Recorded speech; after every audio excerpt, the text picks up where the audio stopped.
আমার 30-35টা মামলা সাজা হবে, আমি এর আগে আয়নাঘরে গিয়েছি, আমি পরের বার আয়নাঘরে গেলে আমার মৃত্যুবরণ হবে, আমি শেষ হয়ে যাব, আমি গুম হয়ে যাব, খুন হয়ে যাব।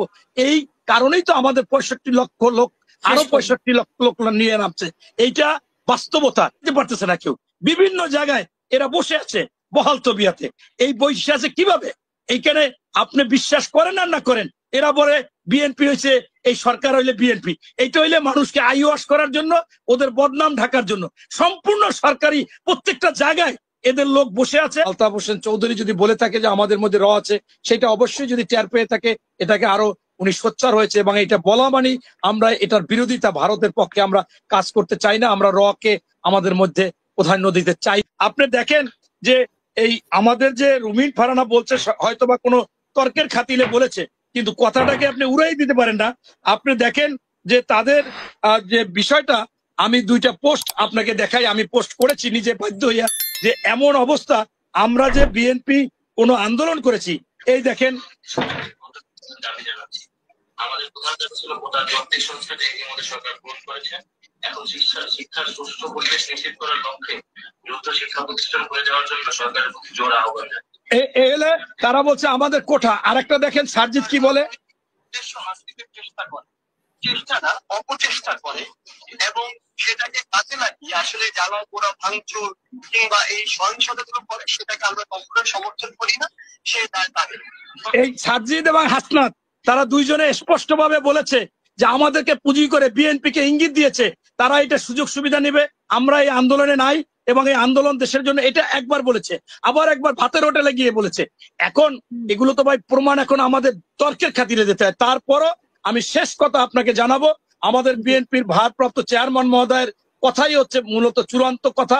তিনি এ পর্যন্ত 1 সেকেন্ডের জন্য বলেনি এই আন্দোলন সম্পূর্ণ বিএনপি করেছে বা কেউ করেছে। উনি বলেছে যে রাজনৈতিক দলগুলোর আছে এবং সবচেয়ে ভূমিকা ছিল ছাত্র জনতা, তাদের কারণেই আজকে এই ফ্যাসিস্ট পালিয়ে গিয়েছে। কিন্তু বাস্তবতা হয়েছে যে কৌশলগতভাবে তারেক রহমান আমাদের ফেসে যেতে দেয় না, সামনে যেতে দেয় না। মহাসচিব এই কথা বলেছেন এবং এই কথা বলাটা যে এইটাকে কোট করে বড় কিছু, বাস্তবে কি হয়েছে সেইটা আপনার দেখতে হবে। আমি একটা জায়গায় আপনি বলবেন যে আমি বলছি ওই কাজে যাব না, আর আমি কাজটা নিজে করে ফেলেছি, আপনি সেইটা দেখবেন না। আমি তো আপনাকে বললাম যে আপনি প্রত্যেক দিনের ভিডিও, আমার ছেলেকে নিয়ে গিয়েছি, মাত্র কলেজে উঠেছে, 16-16.5 বছর বয়স। কেন গিয়েছি? আমার সাজা হবে, আমার 30-35টা মামলা সাজা হবে, আমি এর আগে আয়নাঘরে গিয়েছি, আমি পরের বার আয়নাঘরে গেলে আমার মৃত্যুবরণ হবে, আমি শেষ হয়ে যাব, আমি গুম হয়ে যাব, খুন হয়ে যাব। এই কারণেই তো আমাদের 65 লক্ষ লোক আরো 65 লক্ষ লোক নিয়ে নামছে। এইটা বাস্তবতা, এটা সত্য, এটা যৌক্তিক এবং এইটাই। তারপরও আমি আমাদের ভারপ্রাপ্ত চেয়ারম্যান মহোদয়ের সাথে বলবো, অবশ্যই ছাত্রদের ভূমিকা ছিল, জনগণের ভূমিকা ছিল, আমরা কৃতজ্ঞতা স্বীকার করি। কিন্তু এই মানে এই না যে আমাদেরকে বলবে যে আমরা কিছুই বুঝে না বিএনপির লোক, আমরা যা বলবো ওইটাই সত্য, ওইটাই বাস্তব। এইটা কিন্তু আপনাকে দেখাইলাম যে যমুনা টিভি দেখাইছে আজকের অনশনে মাত্র 2 জন, অথচ লেখালেখি তারা ফেসবুকে করতেছে 26 জন লোক অনশন করতেছে, অসুস্থ হয়ে যাচ্ছে।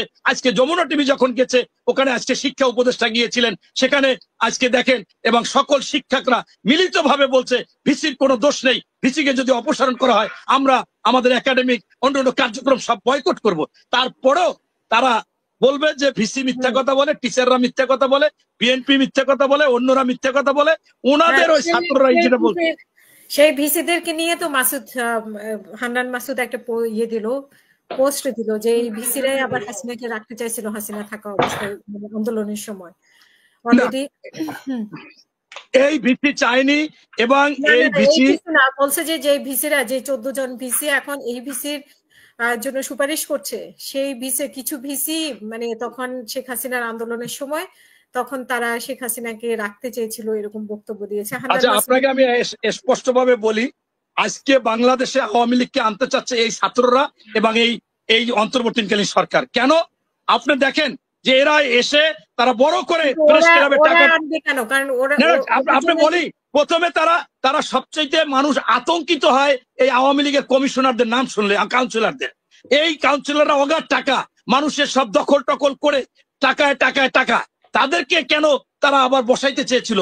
অবশ্যই তার এই মাসেলম্যান টাকা সহ এই দলে তারা নিতে চেয়েছিল।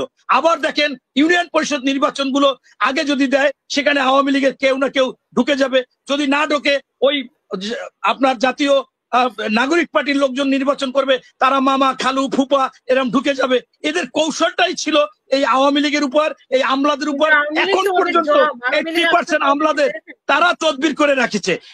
এই আপনারা তো দেখেছেন, ডিসি তারা ট্রান্সফার দিয়েছে। কিভাবে যারা আমাদের উপর অন্যায় অত্যাচার করেছে তারা এখনো থাকে, এখনো ডিসি থাকে। আমার বাগেরহাটের ডিসিও সে আওয়ামী লীগের সময় ছিল, সে ওই পক্ষ ছিল, এখনো আছে। এই কেন? এই একজন ডিসি, একজন সচিব, সে চিন্তা করে কি জানেন? একজন সচিব মনে করেন আওয়ামী লীগের সময় 200 কোটি টাকা ইনকাম করছে, এখন যদি তাকে সাসপেন্ড করা হয় তাহলে তার সচিব যাবে, তার বিরুদ্ধে দুর্নীতির মামলা হবে। এর চাইতে যদি 100 কোটি টাকা এই ছাত্র বৈষম্য বা এই নাগরিক পার্টি বা কাউকে দিয়ে উনি থাকতে পারে, ওনার সম্মানও থাকলো, উনি সচিবও থাকলো, আবার 200 কোটি দিয়ে 100 কোটি গেলে 100 কোটি বাইশেও গেল। এরকম করে আমাদের কত সাংবাদিক সম্মেলন হয়েছে। এই যে আপনার চট্টগ্রাম পোর্টে একজন লোক, খুব সম্ভবত মনিরুজ্জামান, ওনার বিরুদ্ধে কত কোটি টাকার দুর্নীতিতে মামলা, সরাইতে পারতেছে না কেউ। বিভিন্ন জায়গায় এরা বসে আছে বহাল তবিয়াতে। এই বসে আছে কিভাবে? এইখানে আপনি বিশ্বাস করেন আর না করেন, এরা বলে বিএনপি হয়েছে, এই সরকার হইলে বিএনপি। এইটা হইলে মানুষকে আই ওয়াশ করার জন্য, ওদের বদনাম ঢাকার জন্য। সম্পূর্ণ সরকারি প্রত্যেকটা জায়গায় এদের লোক বসে আছে, এরা কাজ করতেছে, ডিসি অফিসে, এসপি অফিসে, ইউনো অফিসে, এই জায়গায় সে জায়গায়, সচিবালয়, সব জায়গায়। আমি ঢুকতে পারি না, ওরা নিয়মিত ঢুকতেছে। অথচ আমি মনে করেন আপনার 2001 সাল থেকে মনোনয়ন চাই বিএনপির।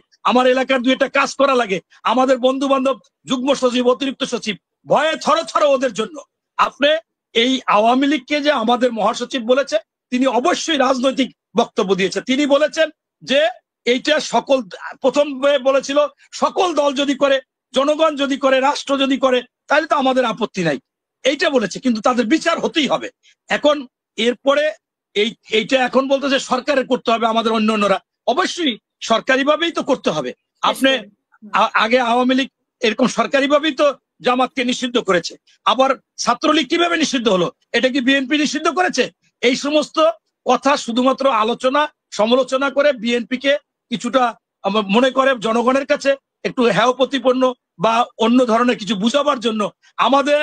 আমি আপনাকে আবারও বলি, বিএনপি যদি শুধুমাত্র সন্ত্রাস, দখল, চাঁদাবাজ, সিন্ডিকেটের যারা জড়িত আছে তাদেরকে যদি সরাতে পারে, বাংলাদেশের 95% লোক বিএনপির পক্ষে থাকবে, বিএনপিকে ভালোবাসবে। এর কোনো বিকল্প নাই। নাকি অপবাদ দিচ্ছে যে বিএনপি ভারতের সাথে লিয়াজো করতেছে। আপনারা দেখতেছেন প্রতিনিয়ত আমাদের সিনিয়র যুগ্ম মহাসচিব রুহুল কবির রিজভী, আমাদের জয়নাল আবেদিন উপদেষ্টা চেয়ারপারসনের জয়নাল আবেদিন ফারুক, এবং শামসুজ্জামান দুদু, এবং বীর মুক্তিযোদ্ধা আব্দুল সালাম, এরকম আমরা যারা বিএনপির বিভিন্ন কর্মসূচি পালন করে প্রত্যেকটি জায়গায় ভারত বিরোধী কথা বলে থাকেন, ন্যায্য অধিকার চাচ্ছেন। এবং আমাদের দলের প্রতিষ্ঠাতা শহীদ প্রেসিডেন্ট জিয়াউর রহমান, তিনি সার্ক গঠন করেছিলেন ভারত যাতে আমাদের ছোট ছোট রাষ্ট্রগুলোকে যাতে কুক্ষিগত বা পাওয়ার ক্ষমতা ব্যবহার না করতে পারে। বেগম খালেদা জিয়াও বিডিআর কে এমন ভাবে ক্ষমতা দিয়েছিলেন যে ওই বিএসএফ 100 জন আর বিডিআর 1 জন, এরকম ক্ষমতা ইনশাল্লাহ বাংলাদেশের বিডিআররা দেখিয়েছেন। এবং বাংলাদেশের বর্ডারে যারা জনগণ, বিএনপি যখনই থাকে তখন তারা আরো সোচ্চার হয়। তাই আমি বলতে চাচ্ছি যে রাষ্ট্রীয়ভাবে যেটা সামাজিক, সেইটাই আসলে ভারতের সাথে করা হয়। আমাদের নেত্রী বেগম খালেদা জিয়া বারবার বলতো যে আমরা গোলামির চুক্তি করব না, আমরা কারো নতজানু পররাষ্ট্রনীতিতে বিশ্বাসী না, আমরা কখনো বন্ধুত্ব থাকবে, আমাদের এই দাসত্ব থাকবে না। তাই আমরা সেইটা এখনো বিশ্বাসী। যারা এটা বলে, অপপ্রচার করে, সেটা সঠিক না। বরঞ্চ আমাদের যিনি ভাইস চেয়ারম্যান জনাব আলতাফ হোসেন চৌধুরী যদি বলে থাকে যে আমাদের মধ্যে র আছে, সেটা অবশ্যই যদি টের পেয়ে থাকে, এটাকে আরো উনি সোচ্চার হয়েছে। এবং এটা বলা মানে আমরা এটার বিরোধিতা, ভারতের পক্ষে আমরা কাজ করতে চাই না, আমরা র কে আমাদের মধ্যে প্রাধান্য দিতে চাই না, এটাই আসলে বুঝানো। তাই আমি স্পষ্টভাবে বলতে চাচ্ছি যে এইটাও সঠিক না। আমরা স্পষ্টভাবে বিএনপি যারা করে এবং তারা জানে যে ভারতে মুসলমানদেরকে যেভাবে নির্যাতন করা হচ্ছে, ওরা মুসলিম বিদ্বেষী এবং বাংলাদেশেরও বিদ্বেষী। বাংলাদেশকে ওরা ভালোবাসে না, ভালোবাসতে পারে না, বন্ধুত্ব কখনো ওরা করতে চায় না। শুধুমাত্র শেখ হাসিনা, তার পরিবার বা আওয়ামী লীগের মুষ্টিমেয় লোকের সাথে বাংলাদেশকে তারা এরকম করে না। তাই আমরা মনে করি যে আমরা সেইভাবে আমাদের অধিকার, আমাদের বন্ধুত্ব বজায় রাখবো, সম অধিকার থাকবে, এটাই আমরা বিশ্বাসী। ধন্যবাদ।